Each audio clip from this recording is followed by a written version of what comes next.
1985 موجودہ سال کی 6ٹھی گفتگو، اور یہ سال بھی 6ٹھا سال ہے مسلسل اس بابرکت ذکر کے سلسلے میں۔ اس سے پہلے کہ ان حالات کو آگے بڑھایا جائے جو پچھلی یعنی 84 نمبر کی تقریر میں جہاں تک بات پہنچی ہے، پھر ایک مرتبہ اس بات کو یاد دلا دیا جائے کہ سیرت رسول کے ہفتہ وار تقریری سلسلے کا وقت 9 بجے نہیں ہے بلکہ 9:05 ہے، اور کئی سالوں سے اسی کی پابندی کی جا رہی ہے۔ ہو سکتا ہے کہ اعلانات میں یا ایک دوسرے کو اطلاع دینے میں کہیں 9 بجے کا لفظ استعمال ہو جاتا ہو، لیکن ہماری جانب سے یہ وقت 9:05 ہے۔ یہ وضاحت اس لیے ضروری ہے کہ گزشتہ 2-3 تقاریر سے یہ اندازہ ہوا کہ شاید بعض لوگ یہ سمجھ رہے ہیں کہ 5 منٹ 7 منٹ تاخیر سے گفتگو شروع ہوگی۔ بہرحال 85ویں تقریر سیرت رسول کی اس حصے کو بیان کرے گی جب پیغمبر اسلام کی عمر مبارک 56 سال کی ہو چکی ہے، 57واں سال گزر رہا ہے، اعلان رسالت کو 16 سال ہو چکے ہیں، اور یہ اعلان رسالت کا 16 سال کے بعد 70ویں سال کے حالات ہیں۔ تاریخی اعتبار سے سن 4 ہجری پیغمبر کی ہجرت کو 4واں سال چل رہا ہے۔ سن 4 ہجری کی ایک خصوصیت یہ ہے کہ اس سال میدان جنگ میں مسلمانوں اور کافروں کے درمیان الگ ایران کوئی مقابلہ نہیں ہوا۔ سن 2 ہجری میں بدر کی لڑائی ہوئی، سن 3 ہجری میں احد کی لڑائی ہوئی، 1 سال گزرا سن 3 ہجری، سن 4 ہجری میں کوئی لڑائی نہیں ہوئی، اور سن 5 ہجری جو آئے گی اس میں پھر خندق کی لڑائی ہوتی۔ تو 2 ہجری، 3 ہجری اور 5 ہجری، لیکن 4 ہجری جس میں مکے کے کافروں اور مسلمانوں کے درمیان میدان میں کھلم کھلا کوئی مقابلہ نہیں ہوا۔ لیکن یہ دوسری بات ہے کہ کفار مکہ جو اگلے سال کی لڑائی کی تیاری کر رہے اور خندق کی لڑائی کو وہ تاریخ کی سب سے بڑی لڑائی بنانا چاہتے، تمام اطراف کے قبیلوں کو جمع کیا جا رہا، اسلحے کو، سپاہیوں کو اور ان تمام ساز و سامان کو تیار کیا جا رہا، تو وہ یہ جانتے ہیں کہ اگر ایک طرف ہم یہ تیاری کر رہے تو مسلمانوں کو وقت مل گیا تو وہ بھی تیاری کریں گے۔ اسی لیے سن 4 ہجری میں کفار اور مسلمانوں کی کوئی لڑائی نہیں ہوئی، لیکن کفار مکہ نے اتنی مختلف سازشیں کی اور چھوٹے چھوٹے قبائل کو، چھوٹے چھوٹے گروہوں کو، چھوٹی چھوٹی قوموں کو مسلسل مدینے پہ حملہ کرنے پر اکسایا اور آمادہ کیا کہ کفار اگر تقریباً 2 سال آرام سے بیٹھے رہے تو مسلمانوں کو 1 مہینہ بھی ایسا نہ ملا کہ کوئی نہ کوئی مسئلہ نہ کھڑا ہوا۔ یہی وجہ کہ سن 4 تاریخ اسلام میں شاید مصروف ترین سالوں میں سے ایک سال بھی بن گیا مسلمانوں کے لیے۔ اور اس سال ایک ایسی لڑائی ہے جسے تمام مورخین غزوے کا نام دیا ہے۔ غزوہ کہتے ہیں میدان جنگ کا ایسا جہاد جس میں پیغمبر خود تشریف لے جائے، لیکن ابتدا میں ایک بات کو واضح کر دیا جائے کہ دیکھیے لڑائی میں اور ان لڑائیوں میں جو آج شروع ہو رہی ہے ذرا فرق ہے۔ عام طور پر جنگ یا لڑائی کہتے ایک قوم کا دوسرے قوم سے لڑنا، ایک ملک کا دوسرے ملک سے لڑنا، لیکن اگر ایک ہی ملک میں اس کے کسی علاقے کے باشندے حاکم کے خلاف بغاوت کر دیں، قانون اور آئین کو توڑے اور پھر ان کو سزا دینے کے لیے جو فوج بھیجی جائے، یہ نہیں کہا جاتا ہے کہ یہ جنگ ہو رہی۔ پولیس ایکشن چاہیے کہ باغیوں کو سزا دینے کے لیے لشکر بھیجا گیا۔ مسلمانوں کی جو لڑائیاں کافروں سے ہوئی وہ بے شک جہاد اور غزوے، لیکن مسلمانوں کی جو جنگیں یہودیوں سے ہوئی اس میں خیبر کو چھوڑ باقی ساری جنگیں ان کو کہنا کہ کچھ مناسب تو نہ تھا، لیکن بہرحال اور کوئی لفظ عربی میں نہیں ہے تو ان کو بھی غزوہ کہا گیا۔ اب آئیے ذرا سی 2 یا 3 منٹ کی پرانی باتوں کی تکرار۔ جب پیغمبر مدینے میں آئے تو مدینے میں یہودیوں کے 3 بڑے قبیلے رہتے تھے، بنو قینقاع، بنو نذیر اور بنو قریظہ۔ یہ 3 بڑے قبیلے ہیں یہودیوں کے جو مدینے میں پہلے سے ہیں اور پیغمبر کے آنے سے پہلے بھی جو مدینے کے کافر تھے حکومت ان کے ہاتھ میں تھی اور یہودی قبیلے باشندے یا رعایا کے طور پہ رہ رہے تھے۔ اصل حکومت یہودیوں کے ہاتھ میں اس وقت بھی نہیں تھی، بلکہ اگر آپ کو یاد ہو تو عبداللہ ابن ابی کو پورے مدینے کا بادشاہ بنانے کی بات ہو رہی تھی۔ یہودی قبیلے کیوں مدینے کے کافروں سے پہلے ہی شکست کھائے ہوئے تھے، شکست خوردہ تھے، اور تبھی تو وہ بار بار کافروں کو تانا دیتے تھے کہ آج تم نے ہم کو ہرا دیا اور ہم پہ قبضہ کر دیا اور ہم پہ حکومت کرنے لگے۔ جب آخری رسول آئے گا تو جب وہ آئے گا ساری دنیا پہ اس کی حکومت قائم ہوگی اور ہم اس کا ساتھ دیں گے تو وہ ہمارا دن ہوگا کہ ہم تم پہ حکومت کریں گے۔ یہودیوں کو یہ تانا ہی اس وجہ سے تھا کہ وہ شکست کھائے ہوئے ہیں اور حکومت کر رہے ہیں کفار مکہ۔ جب پیغمبر تشریف لائے مدینے یہ حکومت پیغمبر کو منتقل ہوگی اور تینوں یہودی قبیلوں نے پیغمبر اسلام سے یہ معاہدہ کیا کہ حکومت آپ کی ہے، ہم آپ کی رعایا بن کے رہیں گے، حکم آپ کا چلے گا، فیصلہ آپ کریں گے، اور اگر ہم پر حملہ ہو، حاکم کا فرض ہے کہ اس کی رعایت پر حملہ ہو تو آگے بڑھ کے دفاع کریں، ہم پر حملہ ہو تو آپ آ کے مقابلہ کریں، دشمنوں کو بھگائیں، اور اگر آپ پہ حملہ ہوا تو بہرحال ہم تو ہیں ہی آپ کی رعایت اور ہر جگہ آپ کا ساتھ دیں گے۔ یہ پس منظر ذہن میں رکھیں۔ لیکن پھر ان تینوں یہودی قبیلوں نے مسلمانوں کو جگہ باتیں دیگرے دھوکہ دیا۔ بدر کی لڑائی ختم ہوئی، بنو قینقاع نے اس کی مخالفت کی، اول کے اس لڑائی میں مسلمانوں کا ساتھ ہی نہ دیا انہوں نے، یہی غلطی، پھر بھی پیغمبر کی یہ نظر انداز کر کے ان کی یہ غلطی، مگر پھر انہوں نے بغاوت کی۔ چنانچہ اب جو رسول نے ان پر حملہ کیا وہ کوئی جنگ نہیں، وہ تو ایسے ہے کہ جیسے اس ملک کا کوئی صوبہ یا کوئی شہر حکومت کے خلاف بغاوت کرے، فوجیں بھیجی گئی، ان کو مدینے سے نکالا گیا۔ یہ بدر کے بعد ایک قبیلہ نکلا، احد کی لڑائی ختم ہوئی، یہودیوں کے دوسرے قبیلے کا دماغ خراب ہوا، بنو نذیر نے بغاوت کر دی، وہی حالات بیان ہوں گے، انہیں نکالا گیا۔ اور پھر آپ بات میں سنیں کہ خندق کی لڑائی ختم ہوئی، تیسرے قبیلے بنو قریظہ جن کا پیغمبر نے ساتھ دیا تھا انہوں نے بھی مسلمانوں کے خلاف بغاوت کی اور انہیں بھی مدینے سے نکالا گیا۔ تو 3 لڑائیاں کافروں سے ہوئی، ہر لڑائی کے بعد کافروں نے بھاگتے بھاگتے یہودی قبیلے کو اکسا دیا کہ تم مسلمانوں کو پریشان کرنا شروع کرو۔ چنانچہ ادھر کفار سے جنگ ختم ہوتی ہے، ادھر یہودی قبیلہ بغاوت کرنے کا 3 مرتبہ یہ واقعہ پیش آیا۔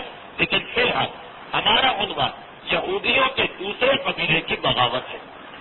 پچھلی تقریر کسی وجہ سے بہرحال تقریر کے اختتام تک کافی ختم ہو چکی تھی، چنانچہ آخری جملے ذرا واضح نہ ہو سکے اور شاید کچھ غلط واقعات نقل ہو گئے، تو اس کو بھی صحیح کرتے ہوئے صرف ایک جملہ عرض کرنا کہ ایک قبیلہ تو نکل چکا ہے مدینے سے یہودیوں کا، اب مدینے میں 2 ہی قبیلے رہ گئے۔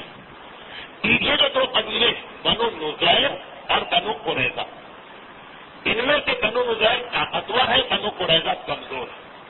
چنانچہ بنو نذیر طاقتور ہونے کی بنا پر اپنی اہمیت کو زیادہ سمجھتے ہیں، بنو قریظہ کو کمزور سمجھتے ہیں، اور ان سے اس زمانے میں یہ ایگریمنٹ لکھوا دیا تھا کہ ہم بڑے قبیلے، ہمارا کوئی آدمی تمہارے قبیلے والے کو مارے گا تو بڑے قبیلے کا مجرم ہے، کوئی سزا نہیں دی جائے گی، قتل، صرف یہ ہے کہ منہ کالا کر کے گدھے پہ بٹھا کے گھما دو اور ختم۔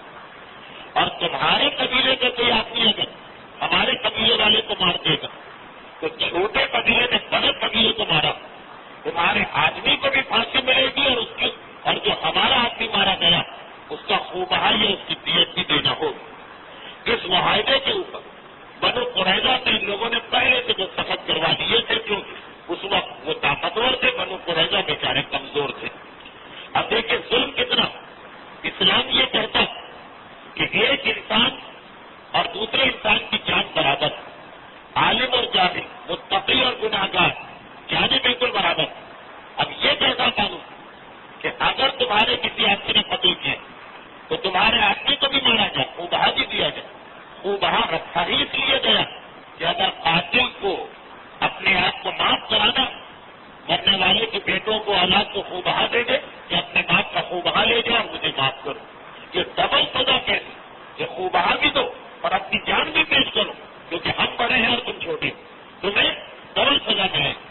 اور یہاں تک ان کا قانون کہ اگر کوئی خوب بہا نہیں دیتا تو پھر 2 آدمی مارے جائیں گے ہمارے ایک آدمی کے بدلے، بنوں کو رہے گا۔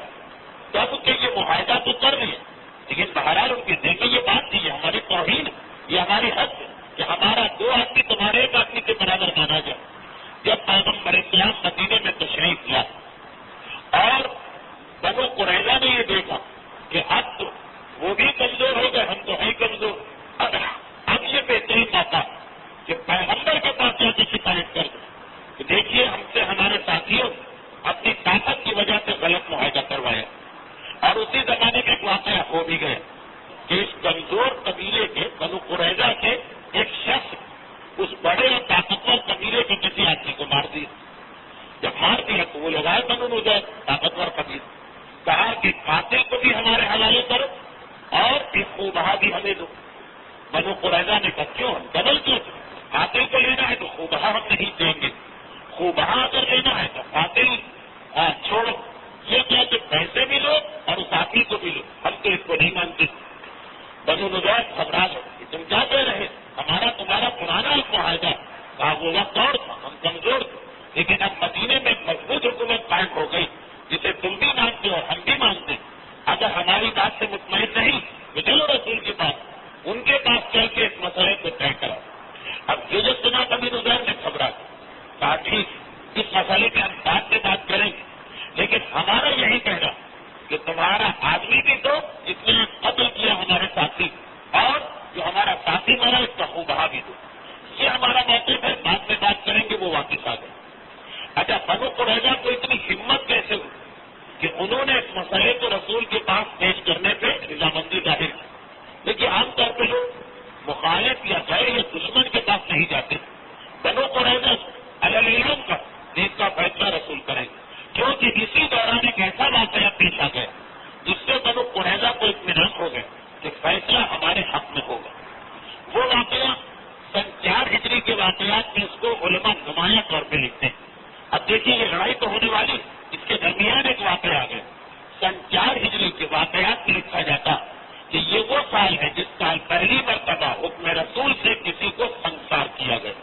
وہ واقعہ یہ ہوا کہ خیبر میں، وہاں تو زیادہ تر مالدار یہودی رہتے تھے، وہاں پہ مالدار اور نامور گھرانے کی جس کی شہرت تھی، جس کا نام تھا، جس کی عزت، اس گھرانے کی کسی عورت ایک دوسرے مالدار گھرانے کی کسی مرد کے ساتھ پہلے حرام یا زنا کا ارتکاب کر لیا۔ اب یہ دونوں شخص مرد اور عورت دونوں مالدار قبیلے کے ہیں، بڑی عزت ہے ان کے خاندانوں کی۔ اب یہ مسئلہ خیبر کے یہودیوں میں تشویش کا سبب بن گیا۔ اچھا ان دونوں نے زنا محسنہ کیا۔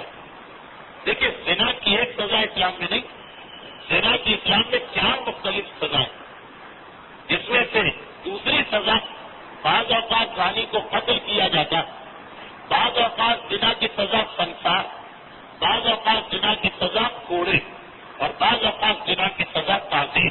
4 مختلف سزا، جس میں سے دوسری سزا یعنی سنسار، یہ ہے زنا موثق۔ اس کا مطلب یہ کہ اگر مرد بھی شادی شدہ اور عورت بھی شادی شدہ، اس کے باوجود وہ زنا کرے، اس کی سزا اسلام میں زیادہ سخت ہے۔ اور اگر کنوارا مرد اور کنواری عورت شادی کرے، وہ بھی بدترین گناہ، لیکن اسلام نے سزا کو ذرا نرم رکھا۔ شادی شدہ اور ایسا شادی شدہ کہ بہرحال اس کی بیوی اس کے پاس، اور ایسی عورت کی جس کا شوہر اس کے پاس، پھر بھی وہ زنا کرتے، اس کی سزا سنسار۔ اب خیبر کی یہودیوں میں یہ مسئلہ پھیل گیا کہ اتنا بڑا گناہ ہو گیا، اب سالوں سے خیبر میں یہ گناہ نہیں ہوا تھا، تو کہا کہ اس کی سزا تو سنسار ہونا چاہیے، لیکن خاندان اتنے بڑے تھے کہ وہ تیار نہیں تھے کہ ہمارے کسی مرد یا عورت کو یہ سزا دی جائے۔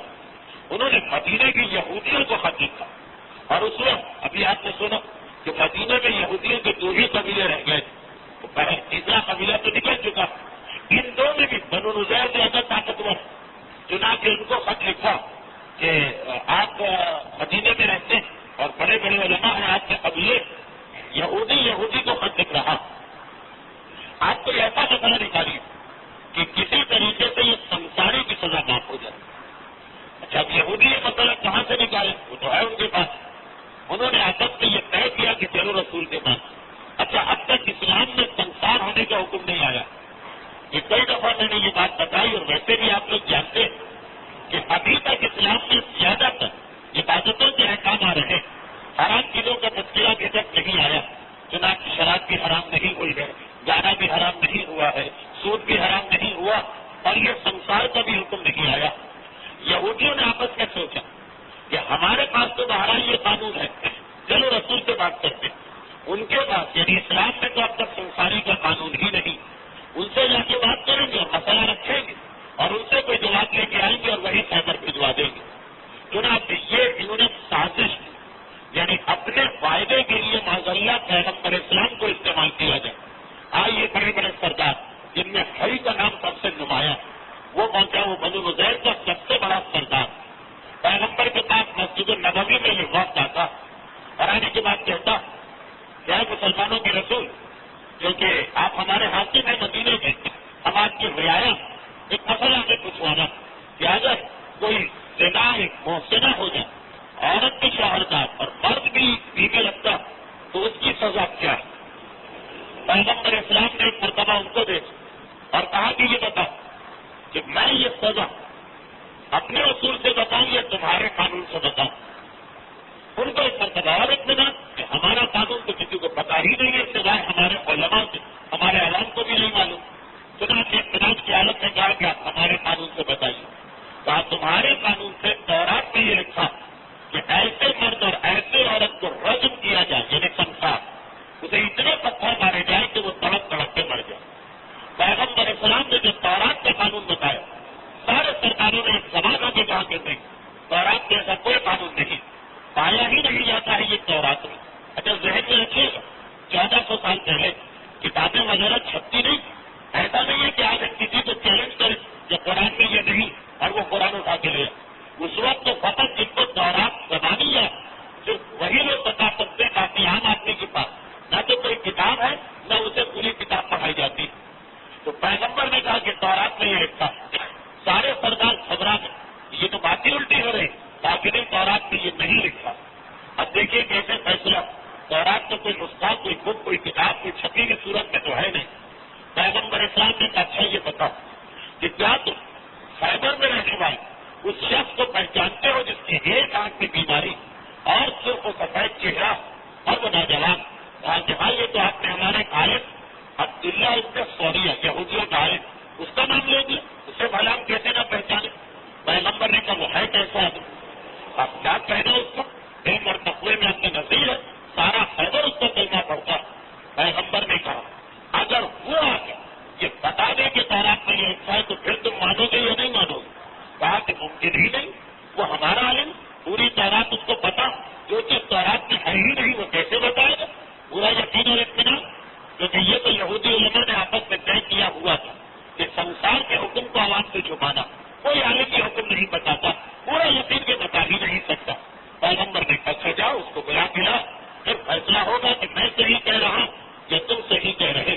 یہ لوگ عبداللہ کو پیغام ملا، وہ باہر آ گیا خیبر میں، جس دن پہنچا یہ سب رسول کے بات ہے۔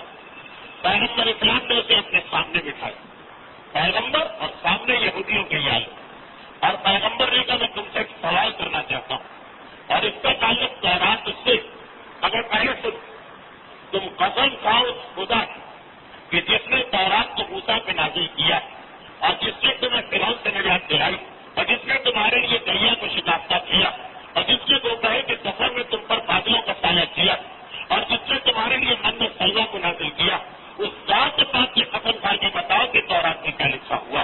بس ایک مرتبہ عبداللہ ابن سوریہ جسم کانپنے لگا، گھبرا گیا اور گھبرا کے کہا کہ بے شک تو نے صحیح کہا، تورات میں یہی لکھا ہے جو تو کہہ رہا کہ شوہردار عورت اور بیوی رکھنے والا مرد زنا کرے تو وہ سنسار کے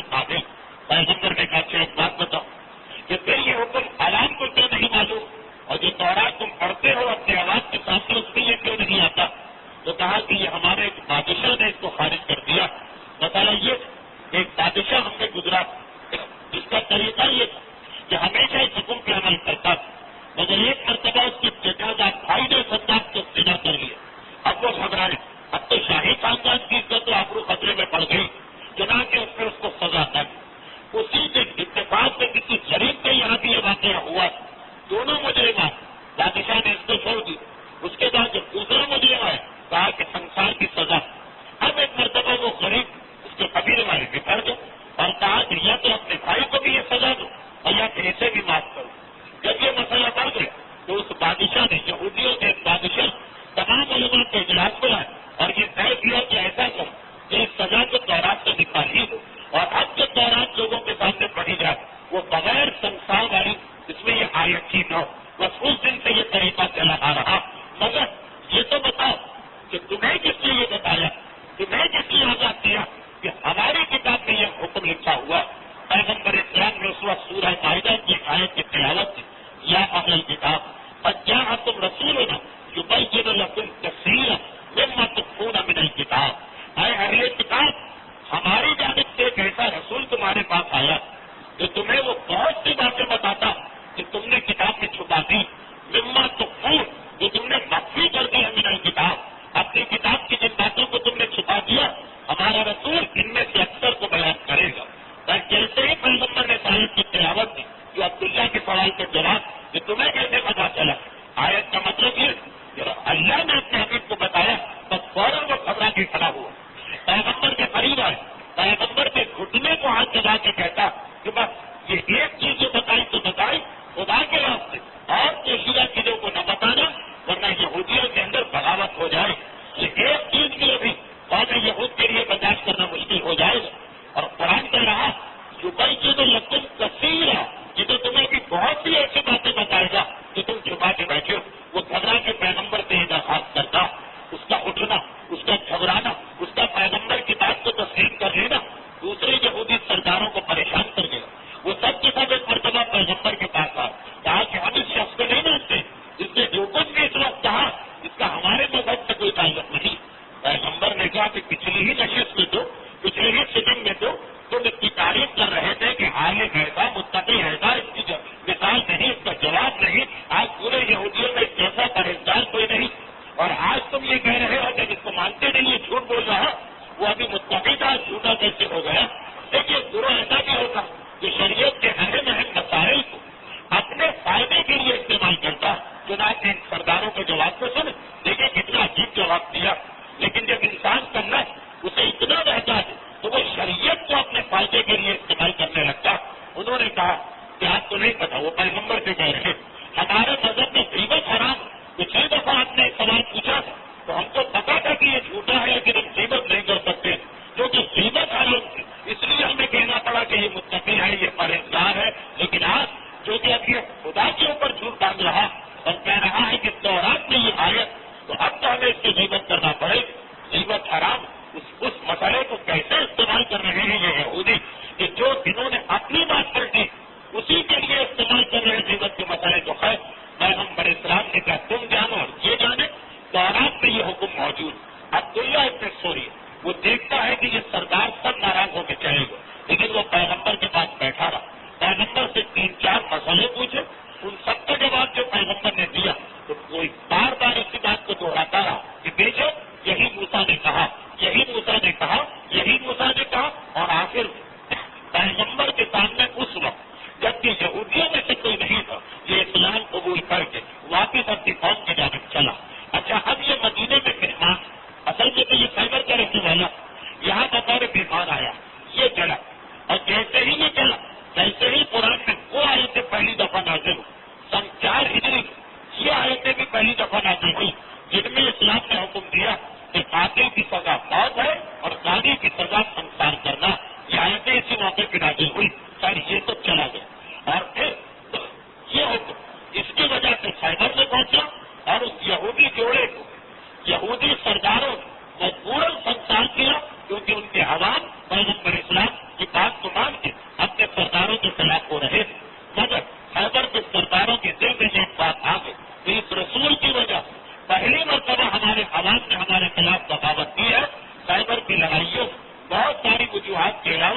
ایک وجہ یہ واقعہ بھی تھا سن 4 ہجری تاریخ اسلام میں وہ سال کہ جب پہلی مرتبہ حکم رسول سے کسی کو سنسار کیا گیا اور جب پہلی مرتبہ اسلام میں قتل کی سزا، زنا کی سزا اور دوسرے کو زخمی کرنے کی سزا نازل ہوئی۔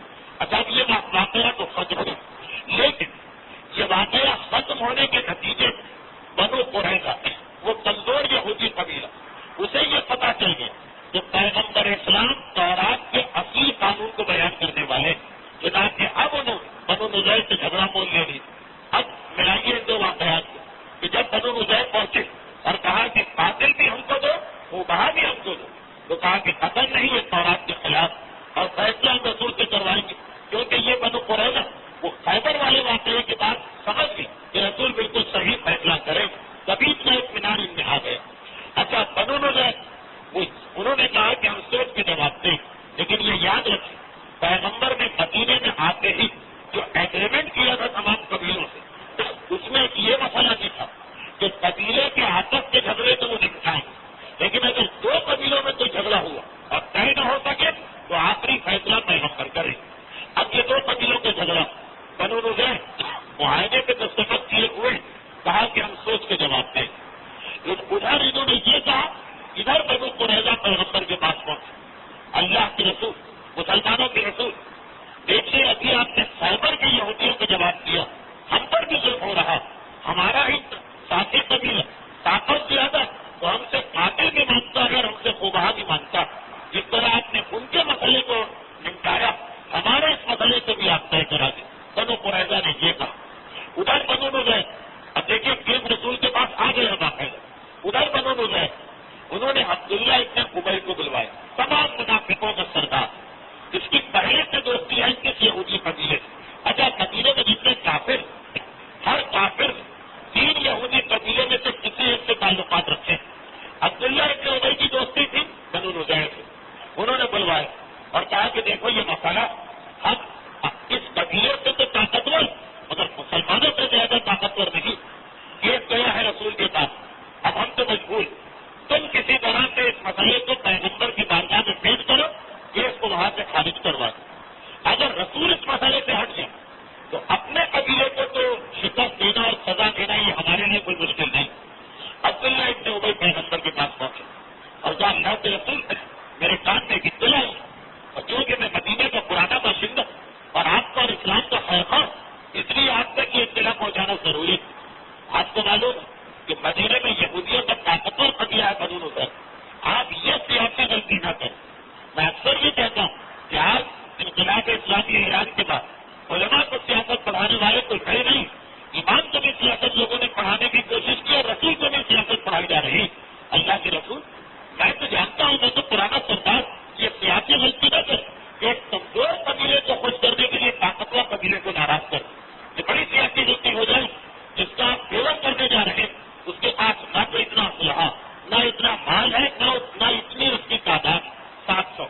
یہ قبیلہ مال میں بھی بڑا، تعداد میں بھی بڑا، اسلحے میں بھی بڑا، یہ ہمارے زیادہ کام آئے گا۔ اور اگر ہمارے یہ خلاف ہو گئے تو ہم تو جبکہ کے 2 باتوں میں پھنس جائیں گے، ادھر کفار خلاف ادھر یہودی خلاف۔ غلط یہ کہ بہت ساری باتیں کہتے گیا، قرآن کریم میں سورہ مائدہ کی 10 آیتوں عبداللہ ابن ابی کی ان اقوال کو نقل کیا کہ کس طرح پیغمبر کو سیاست بتائی جا رہی ہے۔ پیغمبر اسلام اسے تو کوئی جواب نہیں دیا، رحمت للعالمین خاموش، مگر بنو نذیر کو پیغام بھجوا کہ میں اس مسئلے تمہیں اپنی عدالت میں بلاتا ہوں، تو ایک طرف سے مقدمہ پہنچ گئے۔ اب بنو نذیر کو آنا پڑا، لیکن وہ مطمئن تھے کہ ہمارے دوست عبداللہ ابن ابی نے مسئلے کو سارا طے کر دیا ہو۔ پیغمبر نے یہاں فیصلہ دی کہ تم غلطی پر یا تو قاتل کو لو یا خوبہ لو، دونوں چیزیں تمہیں نہیں مل سکتی۔ یہ کیسے ممکن کہ ایک انسان کی جان 2 انسانوں کے برابر ہو جائے؟ جان کے بارے میں سارے انسان بالکل برابر۔ اور پھر قرآن کی آیت سنائی کہ یا ایھا الذین آمنوا، جو اسی وقت نازل ہوئی تھی 1 مہینے پہلے، کتب علیکم القصاص، اللہ نے تم پر قتل کا بدلہ واجب کر دیا، الحر بالحر والعبد بالعبد والانثى بالانثى، آزاد کے بدلے آزاد، غلام کے بدلے غلام، عورت کے بدلے عورت۔ پیغمبر نے کہا اب ایک آزاد اور ایک آزاد کی جان بالکل برابر، مجبور ہو گئے۔ پیغمبر اسلام سے لڑنے کی طاقت نہ تھی، یہ بات تھا، یہ تھا اصل واقعہ ہے جو پچھلی دفعہ وقت کی کمی کی وجہ سے پورا بیان نہ ہو سکا، لیکن بنو نضیر کے دل میں تو یہ بات بیٹھ گئی کہ ہم طاقتور، ہم عزت والے، ہمارا پرانا معاہدہ سب پیغمبر نے ہمارا خیال نہیں کیا، ہمارے خلاف فیصلہ کیا. اور پھر وہ واقعہ آ گیا جو بیان ہو چکا کہ وہ دیت کا مسئلہ، وہ جو دو بیچارے عمر ابن امیہ کے ہاتھوں مارے گئے اور پیغمبر ان کی دیت دینے قبیلہ بنو نضیر میں گئے. انہوں نے دیکھا موقع اچھا ہے، سازش میں پیغمبر پہ پتھر گرانا چاہا، یہ تفصیلات آ چکی. پیغمبر پہ پتھر گرانا چاہا، پیغمبر وہاں سے اٹھائے، واپس مدینے پہنچے اور بنو نضیر کو اطلاع ہے کہ ہم نے وہ جو پیغمبر کے خلاف سازش کی وہ ناکام ہو گئی. اب یہ جو میں بہت جلدی اس حصے کو بیان کر گئے، ان لوگوں کے لیے باعث سے تکلیف ہوا ہوگا جو پچھلی تکلیفیں نہ ہو، لیکن کیا کیا جائے، یہ سب واقعات بیان ہو گئے کہ ان دو چیزوں کی وجہ سے پیغمبر کے قتل کی سازش ناکام ہو، پیغمبر واپس مدینے ہے. اور انہی بنو نضیر ابھی تک وہ آدمی موجود ہے، خیبر سے آنے والا حال ہے، ان کو نہیں پتا کہ یہ مسلمان ہو گیا. اس نے کہا کہ ہے سرداران بنو نضیر، تم نے کتنی بڑی غلطی کر دی، پیغمبر کے قاتلوں نے حملہ کیا. اب یاد رکھو بہت جلد پیغمبر کا قاتل آئے گا اور تمہارے سامنے تین پیغام دے گا، یا تو مسلمان ہو جاؤ، یا مدینہ چھوڑ دو، یا مرنے کے لیے تیار ہو. اور دیکھو اگر وہ قاتل کے پیغام مل گیا تو یا تو مسلمان ہو جائے سب سے بہتر، یا مدینہ چھوڑ دے، مقابلے کار بھی ارادہ نہ کر. دوسرے سرداروں نے کبھی ہو ہی نہیں سکتا، پیغمبر اسلام ہم پر حملہ نہیں کرے گا کہ وہ کفار مکہ ہی سے نمٹ رہے. دونوں جگہ پیغمبر محاذ جنگ نہیں کھولے. وہ کہہ رہا ہے کہ پہلے سے طے کر لو کہ تمہیں کیا جواب دینا، بعد میں ایسا نہ ہو کہ وقت نہ ملے. اور یہ کہہ رہے ہیں کہ ہو ہی نہیں سکتا. اتنے میں پیغمبر کا قاصد محمد ابن مسلمہ، جو پرانے مدینے کے رہنے والے اور بنو نضیر کے یہ بھی ساتھی، انعام کیا کہ ہر مدینے والے کی کسی نہ کسی قبیلے سے دوست تھے. ان کو پیغمبر نے اپنا قاصد بنا کے بھیجا کہ تمہارے تعلقات سے تم سرداروں کو جانتے ہو، پیغام لے کے جاؤ. وہاں انہوں نے یہی تین پیغام دیے کہ یا مسلمان ہو جاؤ، یا 10 دن کے اندر مدینہ چھوڑ دو، کیونکہ تم نے خلاف ورزی کی ہے، عدالت کی ہے، سازش کی ہے، چھپ کے حملہ کیا، اور یہ صحیح ہے کہ مرنے کے لیے تیار ہو جاؤ. اب ایک مرتبہ پیغام دیا، سرداران نے بنو نضیر نے کہا کہ محمد تم تو ہمارے پرانے دوست اور ساتھی، تم ایسی بات کر رہے. محمد ابن مسلمہ نے کہا وقت بدل گیا ہے، دل پھر گئے ہیں، اب وہ وقت یاد نہ دلا. وہ جاہلیت کا زمانہ تھا، وہ مسلمان ہے، حکم رسول سے ہمارے جانے قربان. بتاؤ تمہارا فیصلہ کیا؟ کہا ہمارا فیصلہ ٹھہر جاؤ، ہم اپنا قاصد بھیجتے ہیں. اور یہ کہتے ان کو تو واپس کیا. اب ان کی میٹنگ شروع ہوئی کہ ہمیں کیا فیصلہ کرنا. تمام بزرگوں اور دانشمند لوگوں نے کہا کہ مقابلے کی طاقت تو نہیں، مدینہ چھوڑ دو. بس ادھر یہ فیصلہ ہوا. ابھی میٹنگ ختم ہونے والی، عبداللہ ابن ابی کا پیغام آ گیا. اور وہ پیغام کیا تھا؟ یہودی سردار خبردار مسلمانوں سے ڈرنا نہیں، ایسا نہ ہے کہ ڈر کے تم غلط فیصلہ کر. میرے 2000 ساتھیوں یہ یقین دلایا کہ وہ میرے ساتھ تمہاری مدد کے لیے آ رہے ہیں. اور وہ جو دوسرے یہودی قبیلہ جو پہلے تمہارا دشمن تھا لیکن اب مسلمانوں کے خلاف، اس نے بھی کہا ہے کہ وہ بھی تمہارا ساتھ دینے کو آ رہا. تو دیکھو ڈرنا نہیں، 2000 کا لشکر لے کے میں آتا. بنو قریظہ جو دوسرا یہودی قبیلہ ہے وہ بھی تمہارے پاس آ رہا. اب جاؤ جنگ جاؤ اپنے موقف پر. مسلمان تم سے کبھی بھی اتنی بڑی طاقت کے سامنے مقابلہ نہیں کریں. اب عبداللہ ابن ابی کا جو پیغام آیا، بس بنو نضیر جو ابھی میٹنگ میں طے کر کے اٹھے کہ ہمیں شکست مان لینا، پیغمبر سے معافی مانگے یا مدینہ چھوڑ دیں یا پیغمبر جو سزا دے وہ قبول کر لیں. اب جو یہ پیغام آیا، منافق کی عادت یہی، اب جو پیغام آیا ایک مرتبہ بدل گیا ان کا فیصلہ. اور وہاں پیغمبر کو پیغام بھجوا دیا جو آپ کے بس میں کر لیجیے، ہم تو مدینہ چھوڑنے کو تیار نہیں ہے، ہمارا اپنا شہر. اور اب یہ جو پتا ہے کہ پیغام تو دے مسلمان آئیں گے ضرور. چنانچہ اس زمانے کے دستور کے مطابق ہر قوم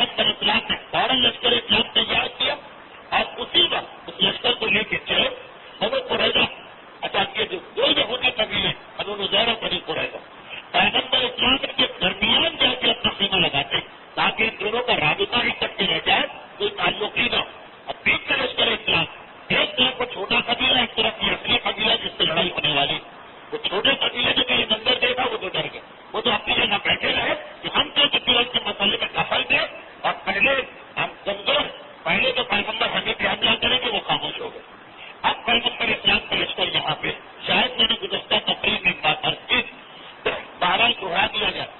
اس دوران اب جو پیغمبر نے اپنے لشکر یہودی قبیلے کے قلعے کے سامنے، دیوار کے سامنے، چار دیوارے کے سامنے اتارا، تو پیغمبر کا خیمہ عین اس جگہ پہ تھا جہاں مسجد رب شمس بنائی گئی تھی، اور اب خالی مسجد شمس کے میدان مدینے میں مسجد قبا کے پیچھے جب ہم اطراف مدینہ کی زیارت کرتے تو قبا کی مسجد کے پیچھے زیارت کرتے ہوئے پہنچتے، اور وہاں پہ جو بھی بتانے والا ہے وہ بتاتا یہ جگہ پہ ایک مسجد بنائی تھی جس میں رسول نے کچھ نمازیں پڑھی، وہ یہی موقع تھا کہ پیغمبر نے اپنا خیمہ وہاں لگایا، 6 دن یا 15 دن وہاں قیام کیا، سامنے یہودی قبیلہ۔ اچھا، یہودی قبیلہ انتظار کر رہا یا عبداللہ ابن ابی اب آتا ہے اور اب آتا ہے، مگر وہ تو خالی منافق کی وعدے پہ جو بھروسہ کرے اس سے بڑا خیمہ کوئی نہیں۔ چنانچہ یہ پورا واقعہ جو ہے قرآن کے سورہ حشر میں آیا۔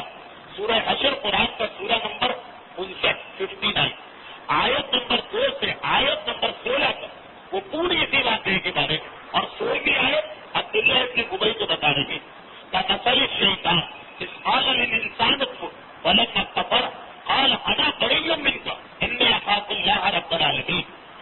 قرآن قیامت تک لوگوں کو بتا رہا ہے کہ کبھی کسی دھوکے باز کی کہنے میں نہ، منافق کے کہنے میں نہ آ جائے۔ اب دیکھو بڑی گزرنے والی عبداللہ ابن ابی کے کہنے میں آ گئے، کمثل الشیطان، اس کی مثال شیطان جیسی، اس قال للانسان، شیطان انسان سے کہتا ہے اکفر، کفر اختیار کر، ولما کفر، جب انسان کافر ہو جاتا ہے قال انا بری منک، شیطان کہتا ہے میرا تم سے کوئی تعلق نہیں، انی اخاف اللہ رب العالمین، میں تو خود اللہ سے ڈرتا ہوں، بھلا میں تمہاری مدد کیسے کروں گا؟ مگر کب ڈرتا ہے؟ قبر میں پہنچنے کے بعد، قیامت کے میدان میں پہنچنے کے بعد۔ زندگی بھر تو خوب بہتاتا رہتا، یہ گناہ کرو وہ گناہ کرو، میرے حرام سارے گناہ کروا لیتا، اور جب وقت آتا ہے مدد کا کہتا میرا کیا تعلق، میں تو خود اللہ سے ڈر رہا ہوں، بھلا میں تیری مدد کیسے کروں؟ قرآن نے کہا یہی عبداللہ ابن ابی کی مثال کہ خوب پہلے تو بھڑکایا، اکتایا، اسپریٹ کیا، تیار کیا، جب یہ میدان جنگ میں نکلا پیغمبر سے بغاوت کر دی، اب وہ اپنے گھر میں چپ چاپ بیٹھ گیا، ہمت ہی نہیں پڑ رہی ہے کہ اس سے کوئی رابطہ قائم کرے، اور پیغمبر اسلام محاصرہ کر کے بیٹھے، چاروں طرف سے ان کو گھیرے میں لیا۔ چند دن تو انہوں نے انتظار کیا کہ شاید وہ عبداللہ ابن ابی آ جائے، لیکن پتا چلا کہ ہم دھوکہ کھا گئے، منافق کی بات پہ ہم نے بھروسہ کیا، ہم دھوکہ کھا گئے، اب کیا کریں؟ اب انہوں نے یہ تجویز کی کہ کسی طرح سے پیغمبر کو نقصان پہنچا دیں، جب پیغمبر ختم تو پھر اسلامی حکومت ختم۔ ان میں سردار تھا جس کا نام یہ ضرورہ، یہودی سردار بہت بہادر اور مانا ہو، اس نے کہا کہ یہ مہم میں انجام دیتا ہوں، دن کے وقت میں اتنے بڑے لشکر کا مقابلہ نہیں کر سکتا، میں شکون ماروں، رات کو چھپ کے نکلوں گا، پیغمبر اسلام کے خیمے سے حملہ کر کے آ جاؤں۔ چنانچہ 4 یا 5 دن کے بعد جب یہودی مایوس ہو کہ باہر سے تو کوئی مدد نہیں آنا، اب اس سردار نے شکون مارا، رات کے وقت آیا اور ایک مرتبہ چونکہ مسلمانوں کی وہ بھی مسئلہ، اب اس وقت کسی پتا نہیں چل سکا کہ اس میں رسول کا خیمہ کون سا، اب بھی برسا کے واپس گئے۔ اگلے دن مسلمانوں کو پتا چلا کہ ایک چیز تو پیغمبر کے خیمے میں بھی لگا، چنانچہ جلدی سے پیغمبر کے خیمے کو وہاں سے دوسری جگہ منتقل کیا۔ یہی وجہ کہ پیغمبر وہاں رہے 15 دن، اگر جہاں مسجد رب شمس وہاں صرف 6 دن رہے، پھر اس شکون کی وجہ سے پیغمبر کا خیمہ بدل دیا گیا۔ اگلی رات آئی، اگلی رات شروع ہونے سے پہلے مسلمان پیغمبر کے پاس جمع ہو، کہا اللہ کے رسول کل حملہ ہوا، دھوکے باز دشمن ہے کہ آج بھی حملہ نہ کریں، ہم اپنی حفاظت کے لیے آج ہوشیار رہنا چاہتے ہیں۔ پیغمبر نے کہا بہت اچھی بات ہے، ٹھیک ہے۔ چاروں طرف دیکھا جس کی بات تعجب، علی نظر نہیں آ رہے، ایسے موقع پہ نہیں چھوڑ کے چلے گئے، علی نظر نہیں آ رہے، سارے مسلمان رات کے واقعے سے گھبرائے جاگ رہے، علی نظر نہیں آ رہے۔ پیغمبر نے کہا علی کے معاملے میں تم نہ بولو، وہ بہارا جس کام کے لیے بک رہا ہوگا خدا رسول اس سے راضی ہے، تم اپنے اپنے خیموں کو دیکھو، یہ جو ہے اپنے اپنے خیموں کی ڈالے۔ یہاں تک کہ 2/3 رات گزر گئی، رات کا آخری حصہ ہے جب انسان ویسے ہی نیند سے نڈال ہو جاتا اور نیند پہ قابو پانا مشکل ہوتا، اور اتنی رات گزر گئی مسلمان مایوس ہو گئے، کہا کہ شاید کل کے واقعے کے بعد وہ ڈر گئے پھر سو جائے، وہ ایک سو گئے۔ صبح کا وقت سب خوشی خوشی پیغمبر کے پاس آئے، اللہ کے رسول مبارک آج کسی کافر کو ہمت نہیں پڑی ہم پر حملہ کرنے کی۔ پیغمبر مسکرائے، آپ تم بڑے سو رہے تھے، تمہیں کیا پتا کہ کیا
ہمارے سوال کا جواب ہے جو علی کے ہاتھ میں ہے، اور یہ کیفیت ہے کہ جو علی کی زبان پر ہے. پھر اس کے بعد پیغمبر نے مسلمانوں سے کہا لیکن اب مطمئن ہو جائے، اب اس کے بعد کسی میں ہمت نہیں کہ وہ باہر نکل کے ہمارا مقابلہ کرے. اور واقعی یہی ہوا. اس سردار کے مارے جانے کے بعد بنو نضیر کی ہمت ٹوٹ گئی، لیکن وہ کیا کریں، وہ ابھی باہر آ نہیں سکتے، قلعے کے اندر بیٹھے ہوئے. تو اتنے میں پیغمبر نے حکم دیا کہ ان کے قلعے کے سامنے جو کھجور کے درخت ہے اس کو کاٹنا شروع کرے. اچھا، سورہ حشر کی 5ویں آیت آتا ہے، وہاں پہ کھجور کے درختوں کا نام آتا ہے. آدمی حیران ہو جاتا ہے کہ قرآن میں اس لفظ کا مطلب کیا ہے.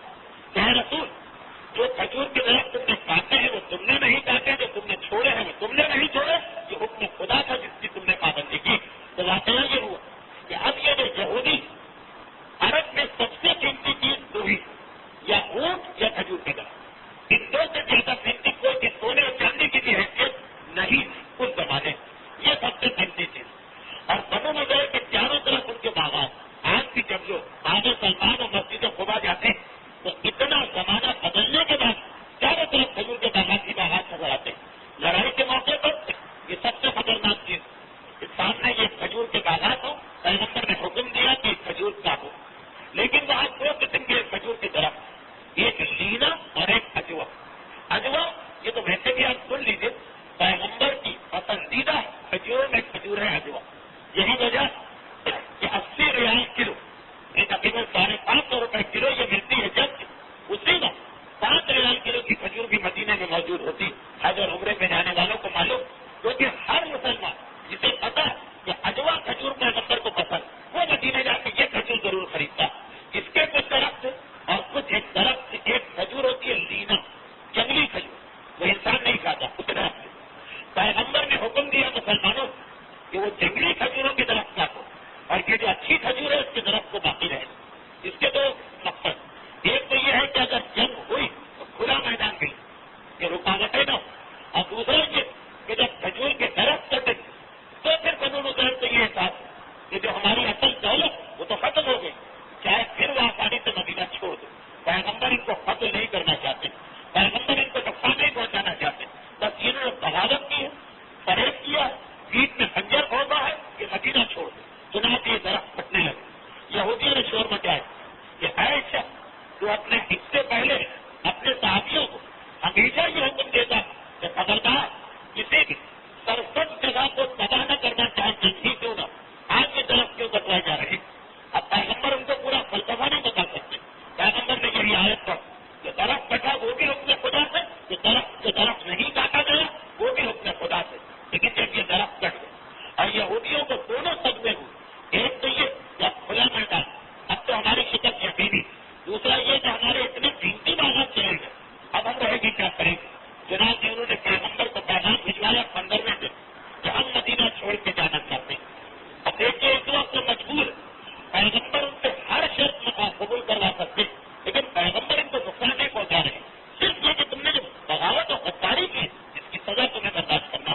چنانچہ پیغمبر نے کہا ٹھیک ہے تم جاؤ اور جتنا سامان اپنے ساتھ لاد کے لے جا سکو دیا جاؤ، یہ چھوڑ کر تمہارا نہیں، اس کو مسلمان قبضہ کریں. چنانچہ بولوں بالکل اسی طریقے سے. اب کیا کہوں، بڑا گھومنا جملہ. جب ہم لوگ حج سے واپس آتے ہیں اس وقت سامان کی پیکنگ جو ہے نا یہ پوری سائز بن کے رہ جاتی ہے. کس طرح سے اتنا سامان جو خریدا ہے کس طرح سے اسے پاکستان لے جائیں، زیادہ سے زیادہ سامان کم سے کم جگہ میں کس طرح کہ ہوائی جہاز کا جو اسکیل ہے وہ بھی کوئی خرابی ظاہر نہ کرے. باقاعدہ 1 گھنٹے تک اس آرٹ پر بحث ہوتی ہے کہ اس کا ہنر اور مہارت کیسے ظاہر کی جائے. یہ بنو نضیر نے سب سے پہلے ایک مرتبہ اس فن کا مظاہرہ کیا. جو پیغمبر نے اتنی اجازت دی جتنا اپنے ساتھ لے جا سکتے وہ لے جاؤ. چنانچہ باقاعدہ پیکنگ شروع ہوئی. اور دیکھیے یہ میں اتنی تفصیل میں جا رہا کہ جتنے بھی دشمنان اسلام انہوں نے جب تاریخ اسلام کے سیرت رسول لکھی اس واقعے کو بڑا اعتراض کیا، یعنی پیغمبر نے سلم کر دیا یہودیوں کے اوپر، اور پھر دنیا داری اور آنسو بہایا اور ان کے لیے باقاعدہ ماتم کیا اور سینہ پیٹا یہودیوں کے لیے. ان تمام دشمنان اسلام تاریخ لکھنے والوں ہیں. اگر پورا واقعات دیکھیں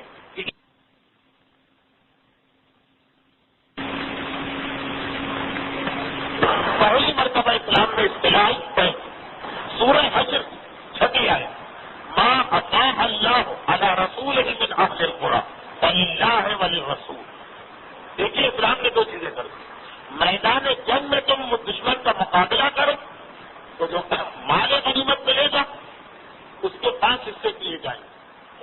رسول کا ہے، 4 حصے مجاہدوں کے. لیکن وہ مال غنیمت جو بغیر لڑے مل جائے، دشمن خود ہی چھوڑ کے چلا جائے سامان. قرآن کہہ رہا ما افاء اللہ علی رسول، اللہ نے جو اپنے رسول کو دلوا دیا من اہل القرى، ان بستیوں والوں سے، فللہ وللرسول، اس میں کسی کا حق نہیں ہے صرف اللہ اور اللہ کے رسول پر. اب اسلام میں 2 لفظ ہے، خمس اور فیض. خمس کہتے ہیں وہ مال جس میں مسلمان لڑے ہو. پھر جو آئے گا حصہ ایک رسول کا ہے، 4 حصے لڑنے والے مجاہدوں کے. ایک ہے فیض جو بغیر لڑے مسلمانوں کو ملے، جب تم نے کوئی محنت ہی نہیں کی، یہ سب اللہ اور اللہ کے رسول کا چنانچہ یہ فیض. اور بعد خیبر کی لڑائی کے موقع پہ باغ صدق بھی فیض غنیمت نہیں تھا. تو یہ پہلا فیض ہے جو اسلام میں آیا، یعنی بغیر لڑے ہوئے سامان چھوڑ کے چلے گئے. پیغمبر اسلام نے اس کو قبضے میں لیا. تو پھر یاد رکھیے مال غنیمت میں خمس رسول کا ہے، باقی مجاہدوں کا. فیض پورا کا پورا رسول کا. اب پیغمبر اسلام نے اس مال کو لیا، جب قرآن کی آیت آ گئی تو یہ طے ہو گیا کہ یہ سب رسول کا ہو گیا. پیغمبر اسلام اب اس مال کو تقسیم کس طرح کیا؟ پیغمبر اسلام ایک میٹنگ بلائی تمام مسلمانوں کی، نہیں تمام مسلمانوں کی نہیں، انصار مدینہ کی. انصار کسے کہتے ہیں؟ انصار ان مسلمانوں کا نام جو مدینے کے پرانے باشندے جنہوں نے مکے سے آنے والوں کا استقبال کیا. اب ذرا دیکھیے جتنی بھی زمینیں وہ سب پیغمبر نے اپنے ہاتھ میں رکھی. کہا کہ یہ میں اس کا مالک، جو اس سے آئے گا وہ کبھی جنگوں پہ خرچ ہوگا، کبھی تبلیغ پہ خرچ ہوگا، کبھی غریبوں کو دیا جائے.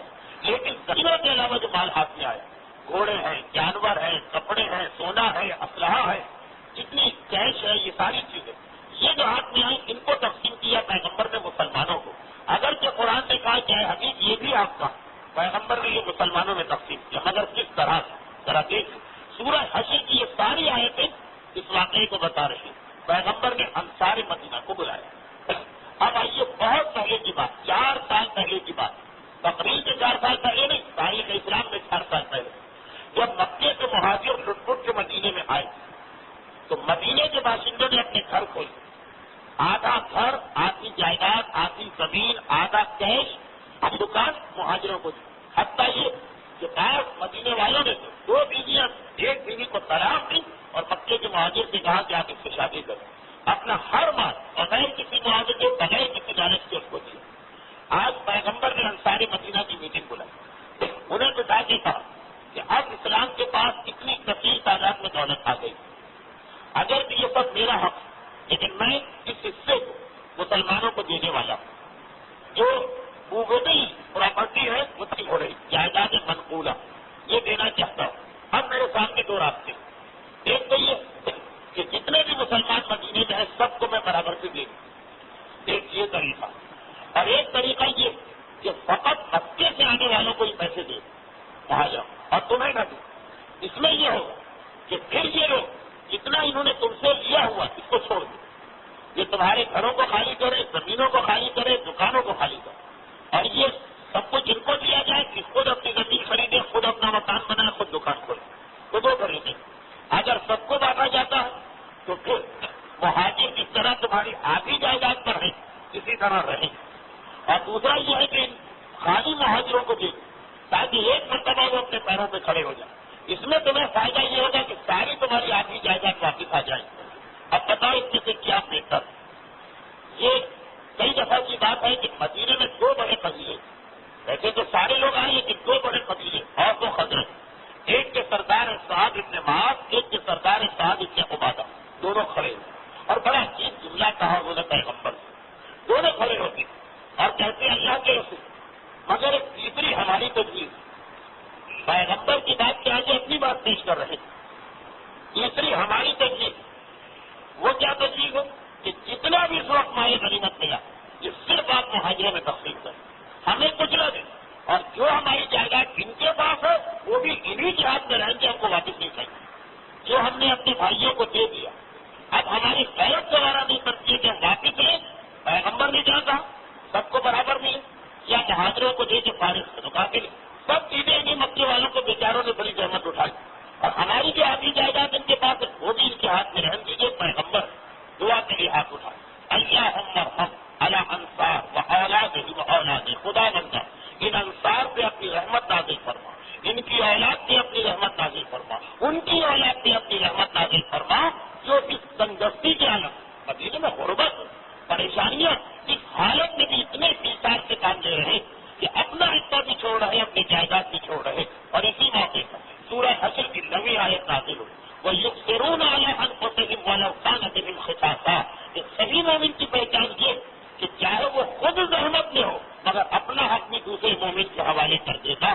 قرآن بھی قصیدہ پڑھ رہا ہے ان انصار کا، پیغمبر بھی ان کے لیے دعا دے رہے کہ واقعات اس کے لیے انسان میں حوصلہ ہونا چاہیے، ہمت ہونا چاہیے. یہاں ہم خود سے دیتے ہوئے گھبراتے جو ہمارا مال بھی نہیں، جو ہمارا حق بھی نہیں، یہاں ہم قرضے لوگوں کے واپس کرتے ہوئے گھبراتے.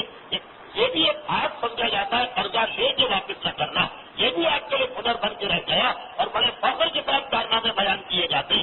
مگر قرآن قصیدہ جن کا پڑھتا، رسول دعائیں رحمت جن کے لیے کرتے، وہ جو انصار مدینہ کے طریقے سے چلے، جو ہمارا ہے وہ بھی ان کو دے دیجیے، جو آنے والا ہے وہ بھی ان کو دے دیجیے. ہم اس پہ خوش کہ ہمارا اللہ ہم سے خوش ہو. یہ سب سے اہم چیز ہے مومن کے لیے. ایک طرف انصار مدینہ کے کردار کی اتنی عظمت ہمارے سامنے آئی، دعائیں رسول ایسے ہی کردار والی کو ملے، شرابی، ثانی، قاتل، چور، ڈاکو، حقوق الناس غصب کرنے والا، بے نمازی، روزہ خور، اور یہ سمجھے کہ میں صرف اور جنت پہ جاؤں گا. پیغمبر تو بس بیٹھے ہی میری شفاعت کے لیے ہے، معصومین کا تو بس کام ہی یہی رہ گیا کہ مجھ جیسے کی شفاعت کرے. ذرا دیکھیے کردار کی یہ عظمت آتی ہے تب پیغمبر دعائیں رحمت کرتے ہیں، تب قرآن ان کا قصیدہ پڑھتا ہے. ہم کتنے غافل، ہم کتنے بے خبر. ایک چھوٹا سا واقعہ شیخ عباس کی امی لکھتے، ایک نائب امام ہے نجف نے انتقال کیا. واقعہ بہت پرانا. 1 سال کے بعد ان کے نائب امام دوست نے ان کو خواب میں دیکھا. پوچھا کہ کیا حال چال؟ الحمدللہ اب میں خیریت سے. لفظ اب نے چوکا دیا. اب تو کیا مطلب 1 سال کیسا گزرا؟ بس کچھ نہ پوچھو. 1 سال کیسا شدید گزرا ہے، بس کچھ نہ پوچھو. نائب امام نجف میں رہتے والے، نجف کا تو ویسے ہی ماحول ہے کہ بہت سے گناہ تو وہاں ممکن ہی نہیں. پھر متقی اور پرہیزگار شخص، اور پھر نائب امام ساری زندگی تقوی کے ساتھ گزری، لیکن 1 سال کچھ نہ پوچھو. اتنا شدید عذاب و حساب و کتاب و محافظہ تھا کہ پتا نہیں سکتا. وجہ کیا تم پر یہ عذاب کیوں ہے؟ کوئی گناہ ہم نے نہیں دیکھا. ایک دن میں نظر کی ایک سڑک پہ کھڑا تھا، سڑک کے دوسری طرف جانا تھا کہ اونٹوں کا قافلہ آ گیا.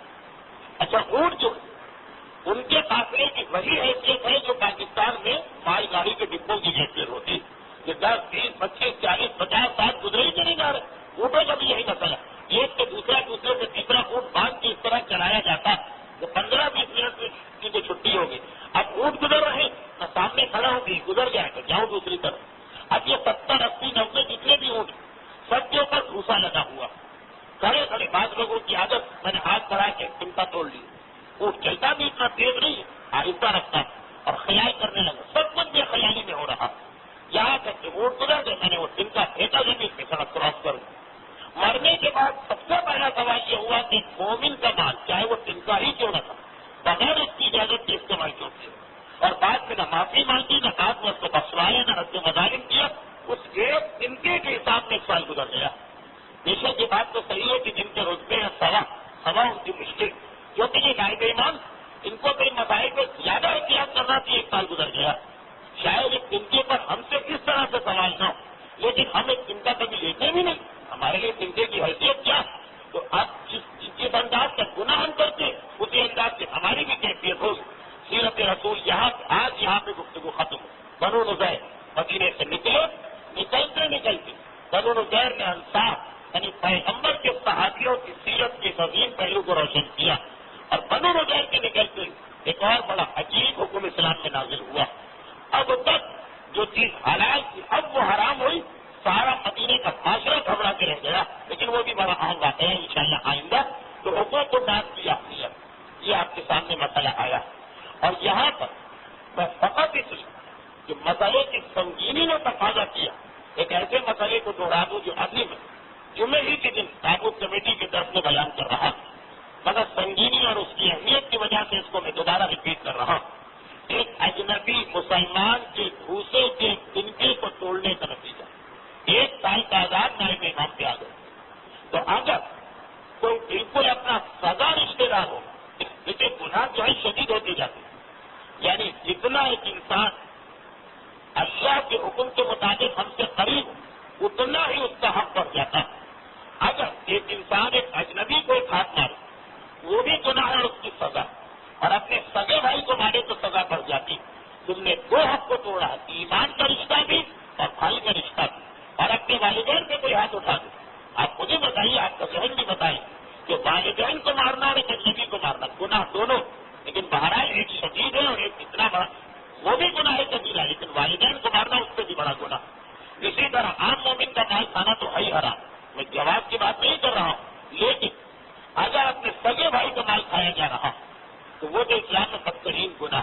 ہمارے یہاں میراث کے مسئلے میں یہ غلط فہمی ہوتی تو لوگ توجہ ہی نہیں دیتے کہ اسلام اصل میں کیا مسئلہ بتا رہا. اب تفصیل میں نہیں جاؤں گا, جن کو تفصیل کا شوق ہے وہ یا تو وہ کتابچہ پڑھ لیں جو احکام وصیت کے عنوان سے میں نے تحریر کیا, اور یا پھر گزشتہ جمعے کی تقریر کا کیسے کیے صرف ایک مسئلہ. مجھے نہیں پتا کہ آپ حضرات کے یہاں کیا رواج ہے, لیکن اکثر ہندوستانی گھرانوں میں تو یہی رواج ہے کہ جب کسی شخص کا انتقال ہوتا ہے تو اس وقت جو اس کی بہت ہی زیادہ استعمال میں آنے والی چیزیں ہیں وہ سب خیرات کر دی جاتی ہیں. قرآن ہے, دے دو کسی مستحق کو یتیم خانے کو مسجد, انگوٹھیاں دے دو کسی غریب کو, جو اس کے کپڑے وپڑے پہنے میں سب خیرات کر دو. اور وہ کپڑا جو اس کے جسم پر موت کے وقت ہوتا جو غسل خانے میں کاٹ کے اتارا جاتا وہ کپڑا بھی وہیں چھوڑ کے آ جاتے ہیں کہ بھائی اب اس کو کیا واپس لانا. شرعاً یہ سب حرام ہو رہا, اس لیے کہ شریعت کا مسئلہ یہ کہ ایک آدمی کے مال چار چیزیں ایسی جو صرف اور صرف اس کے بڑے بیٹے کا حق ہے. اس میں نہ ماں کا حق ہے, نہ باپ کا, نہ بیوی کا, نہ شوہر کا, نہ کسی اور بیٹے کا, نہ کسی اور بیٹی کا, صرف بڑا بیٹا. مجھے معصوم نے کہا سیاق ہو و خاتم ہو و سیف ہو و مصحف ہو دل والا دل اکبر, مرنے والے کے کپڑے اور تلوار اور قرآن جو وہ پڑھتا تھا اور انگوٹھی جو وہ پہنے ہوئے, یہ صرف اور صرف بڑے بیٹے کا حق. اس میں کوئی کچھ نہیں بول سکتا. اگر چھوٹا بیٹا بھی غفار سے کہہ آئے کہ چلو رکھو اس کپڑے کو, اب تو یہ پھٹ گیا ہے ہمارے کسان, اس نے بھی حرام کیا, غفار نے بھی پہلے حرام کیا. اس لیے اس میں اور کسی وارث کا حق بھی نہیں. کپڑے اور انگوٹھی اور قرآن یہ صرف بڑے بیٹے کا حق. ہاں وہ راضی ہے تو دوسری بات, وہ اگر راضی ہو جائے تو جہاں بھی اس کو استعمال کریں, خیرات کریں, صدقہ دیں, کسی رشتے دار کو دے دیں, غفار کو دے دیں, سب جائز. لیکن اس کی اجازت کے بغیر یہ جائز نہیں. اور اسی وجہ سے غسل خانے میں جب میت کو غسل دیتے اور اس کا لباس اتارتے تو یہ شرط ہے کہ ولی سے بڑے بیٹے کو اجازت دی جائے, خالی غسل دینے کی نہیں, یہ اجازت دی کہ لباس ہمیں اتارنا ہے خاص, ورنہ یہ لباس اتارنا بھی حرام ہو جائے گا. اس لیے کہ بڑے بیٹے کا مال ہے, مسائل کا مال نہیں, کہ اپنی مرضی سے جس طرح چاہے اسے کاٹ کے یا پھاڑ کے اتار, صرف بڑے بیٹے کو. جیسا کہ میں نے کہا کہ اگر میت کے ماموں نے, چچا نے, باپ نے یا مرنے والی عورت ہے تو اس کے شوہر نے کہہ دیا مسائل سے یہ چیز, اس کا یہ کہنا ہی غلط, اس کا یہ حق ہے. عورت بھی اگر مرے تو اس کے لباس سارے بڑے بیٹے کا حق ہے, اور اس کی مرضی جب تک کہ اس سے نہ پوچھا جائے یہ سب حرام اور گناہ رہے. اتنے فیصد گھرانے ہمارے یہاں ایسے جہاں اس مسئلے کا خیال کیا جائے بھائی, اگر مسئلہ بھی بتایا جائے تو لوگ یقین نہیں کرتے ہیں کن چیزوں کو, کیونکہ یہ جو گناہ ہوتا ہے یہ گناہ کی نیت سے نہیں ہوتا. ہمارے معاشرے کی سب سے بڑی بدقسمتی, یہ گناہ کی نیت سے نہیں ہوتا, یہ گناہ نیکی کی نیت سے ہوتا کہ اچھا کام ہو رہا, ثواب کا کام ہو رہا, ذہن میں نہیں آتا کہ یہ حرام, جبکہ یہ سراسر حرام ہے, یہ سراسر گناہ. بہرحال یہ ایک مسئلہ ہے اسلام. اسی قسم کے اور کتنے مسئلے, یہ تو حقوق الناس کی بات ہوگی. اب اس کے علاوہ بھی کئی مسئلے, مثلا کچھ مسئلے تحریری صورت میں میرے پاس موجود ہیں, پہلے اس کا جواب دے دوں. یہ جو لوگ آج پہلی مرتبہ یہاں آئے, اب اگر کہ بہت ہی کم ایسے لوگ ہوں گے, ان کو یاد دلا دیا جائے کہ سیرت رسول کے لیے سلسلہ 50 سے 55 منٹ تقریر, 10 سے 15 منٹ مسائل, 2 یا 3 منٹ آخر میں مسائل. یہ ہمیشہ اس ہمارے درس کا طریقہ کار ہے. تو یہ مسائل کئی ہفتوں سے نہیں ہو رہے ہیں, آج ان کو میں بیان کر ہی دوں. مگر ایک میری گزارش ہے, وہ یہ کہ جب بھی کوئی مسئلہ تحریری صورت میں پوچھا جائے, یہ 2 پابندیاں میں برداشت نہیں کر سکتا ہوں. ایک تو یہ کہ اس کا جواب آج ہی آنا چاہیے, یہ ناممکن ہے. تقریر کا انداز بھی ہوتا ہے, اس کا کوئی خاص تقاضا بھی ہوتا ہے, کچھ پرانے مسئلے بھی ہوتے ہیں. تو یہ چاہے یہ گزارش کوئی کرے یا کوئی حکم, یہ بہرحال ہمارے لیے ممکن نہیں.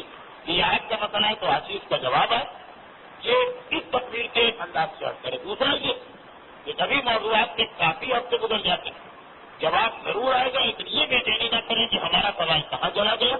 مثلاً کے سوال میں بہت ہی اہم سوال نہیں، تحریری صورت میں دیے گئے اور اصرار ہے کہ ان کا جواب ضرور دینا تو ہے، لیکن جب وقت ہوگا، جب موقع ہوگا، اسی وقت اس کا جواب آ سکتا ہے. اب یہ سارے سوال نجاستوں کے بارے میں ہے، اس لیے کوئی فوری ضرورت کی نہیں ہے، لیکن چلیے میں اس کا آغاز کر دوں تاکہ ان کو بھی اطمینان اور اس حوالے سے کچھ مسائل آگے بڑھے. سوال یہ ہے کہ اگر کوئی چیز پیشاب سے نجس ہوگی تو اسے پور یا قلیل پانی سے کیسے پاک کرے؟ ایک انہوں نے سوال پوچھا. تو دیکھیے، پیشاب سے نجس ہونے والی چیز اسے پاک کرنے کے لیے پہلے تو پیشاب ہٹانا پڑے گا. جب تک کہ پیشاب نہ ہٹے وہ پاک نہیں ہو سکتا. اس کے بعد اگر کپڑا ہے تو 2 مرتبہ اس کو پانی ڈالنا. اگر وہ جو پیشاب ہٹا رہے اس کے بعد بھی اگر تھوڑا سا پانی اور ڈال دیں تو وہ 1 دفعہ آ جائے، پھر 1 مرتبہ اور پانی ڈالنا، چاہے پر پانی ہو چاہے قلیل پانی. کپڑا اگر پیشاب سے نجس ہوا ہے تو پیشاب ہٹا کے 2 مرتبہ اسے پانی ڈال کے پاک کرنا ہے، یعنی نچوڑنا. یہ کپڑے کی بات. برتن اگر پیشاب سے نجس ہوا اندر کی طرف، ایک برتن کے اندر پیشاب چلا گیا تو پر پانی سے اس کو 1 دفعہ پاک کریں گے، اس میں پر پانی ڈال کے اسے کھنگائیں گے پھر، اور قلیل پانی ہے تو 3 دفعہ پاک کریں گے برتن کے اندر. یہ ہوئی دوسری چیز. برتن جو ہے وہ قلیل پانی سے 3 مرتبہ، اور کپڑا ہے تو وہ قلیل اور پر دونوں سے 2 مرتبہ. اور جسم اگر نجس ہوا ہے پیشاب سے تو وہ پر سے 1 مرتبہ اور قلیل سے 2 مرتبہ. اور چکرانے والے مسئلے خلاصہ یہ کہ پیشاب سے کوئی چیز بھی نجس ہو جائے کپڑے کو چھوڑ. پر پانی اگر ہے آپ کے پاس ایسی ٹنکی کا پانی جو 3 بالش لمبی 3 بالش چوڑی 3 بالش گہری ہے، اس سے زیادہ کپڑے کو چھوڑ کے کوئی چیز نجس تو پر سے پاک کرے 1 دفعہ میں پاک. قلیل سے پاک کرے تو برتن 3 دفعہ میں پاک ہوگا، جسم 2 دفعہ میں پاک ہوگا، باقی ہر چیز 1 دفعہ میں پاک ہو جائے. برتن 3 دفعہ، جسم 2 دفعہ، اور باقی ہر چیز قلیل سے بھی 1 دفعہ پاک ہو جائے. کپڑے کو چھوڑ دیجیے، اس کا بالکل الگ مسئلہ.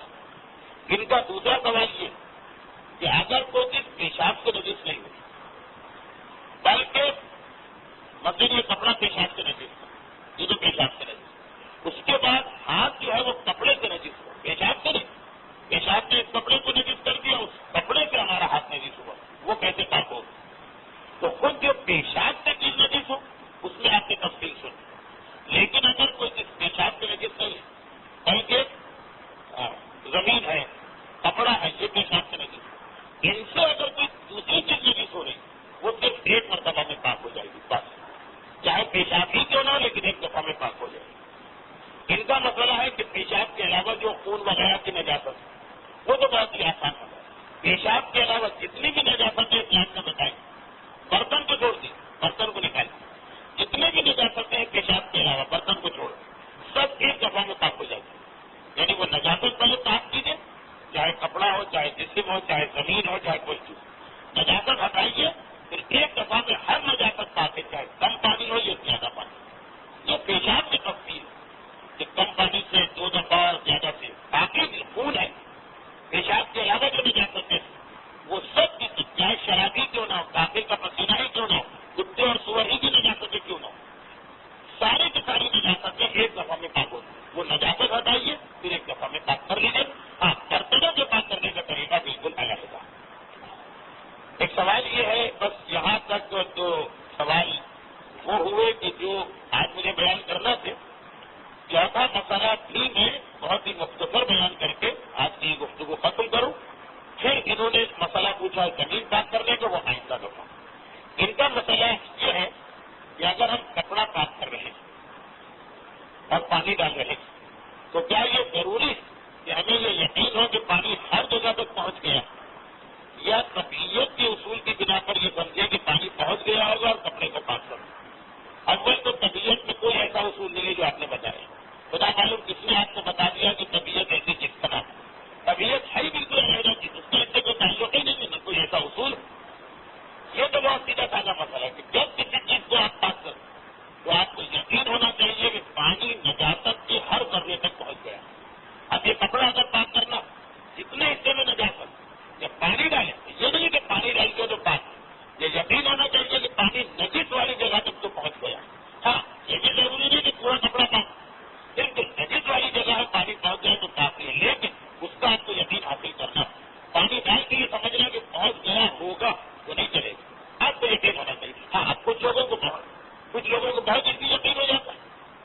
لوگوں کو دیر سے ہوتا اب احتیاط کی یقین ہو اچھی بات ہو جائے گا دیر سے یقین ہوتی لیکن آپ کے دل کو یقین ہونا چاہیے کھانے کی بہرحال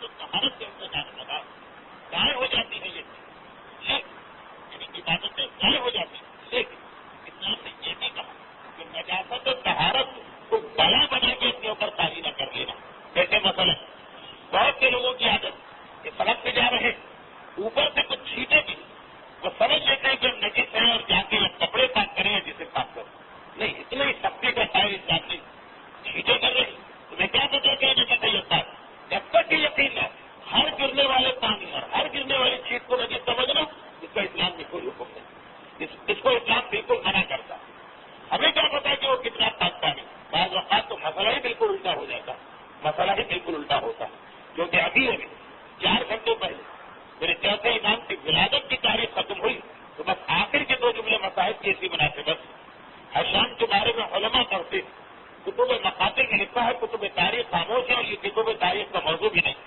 حشام کے بارے میں کہا گیا حشام ابن حکم امام کے ایک صحابی کا نام تھی ایک مرتبہ وہ مدینے کی ایک گلی سے گزر رہے ہیں جو محلہ بنی ہاشم کے حق میں جا رہے اب یہ صرف جو جیسا ممبروں سے سنا ہے اس روایت کو دوہرا رہا وہ جا رہے ہیں ایک مرتبہ دیکھا کہ کسی مکان کے برنالے سے پانی جاری ہے عادت کے تحت انہوں نے لباس سمیٹا کہ کہیں ایسا نہ ہو کہ چھینٹے مجھ سے پڑ جائیں اسی وقت اس مکان کے دروازے سے کوئی غلام نکلا مکان کا پچھلا دروازہ حشام کو دیکھا ایک مرتبہ کہا کہ حشام یہ کیا کر رہے کہا کہ پتا نہیں یہ پانی گر رہا ہے برنالے سے مجھے نہیں پتا اس لیے میں احتیاط کر رہا ہوں کیا تمہیں معلوم بھی ہے کہ یہ کون سا پانی ہمارا آقا مولا سید سجاد مکان کی چھت پر بیٹھا ہوا اپنے بوڑھے باپ کا ماتم کر رہا یہ سید سجاد کی آنکھوں سے نکلنے والے آنسو ہیں جو اس کثیر تعداد میں جاری ہوئے جو برنالے سے گزر رہے اور تم کو یہ اشتباہ ہونے لگا ارے اس سے زیادہ پاک و پاکیزہ پانی ارے اس سے زیادہ طاہر و مطہر پانی کون ہوگا میرا مولا سجاد جس کی ولادت کا جشن آپ نے منایا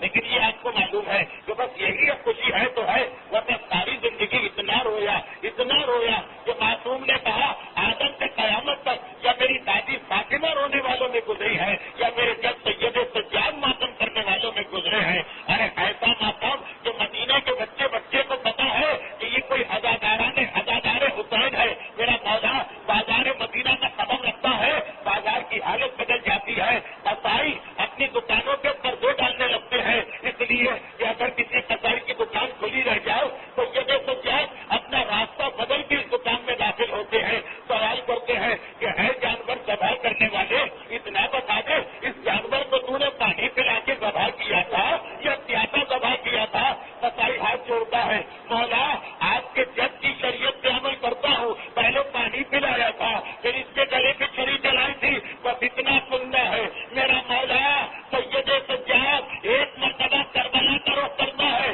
السلام علیکم یا ابا عبداللہ بابا مدینے کے جانور بھی پیاسے ذبح نہیں کیے جاتے لیکن ہے میرا بابا جو میدان کربلا میں 3 دن کا پیاسا تھا جب اس کے گلے پہ قاتل کو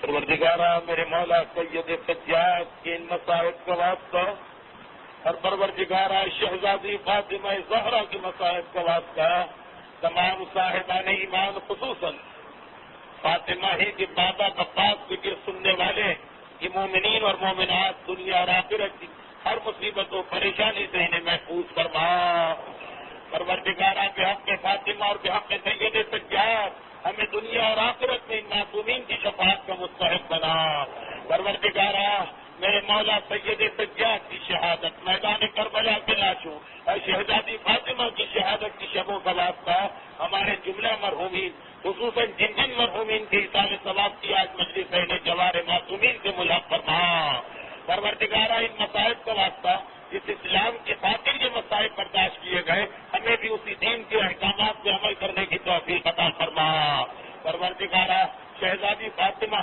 جن کی شہادت کی شبیں ابھی گزری ان کی بیٹیوں کی اسیری کا واسطہ میرے مولا سید سجاد کی کوفہ شام کی اسیری کا واسطہ ہمارے وہ برادران ایمانی کہ جنہیں اغوا کر دیا گیا اور اب تک وہ اسیر ہیں، ان سب کو بحق سید سجاد و بحق زینب ام کلثوم جلد اور جلد رہا فرما، اور پروردگار ان تمام مظالم کے انتقام کے لیے اپنی آخری حجت امام زمانہ کے ظہور میں تاجیل فرما۔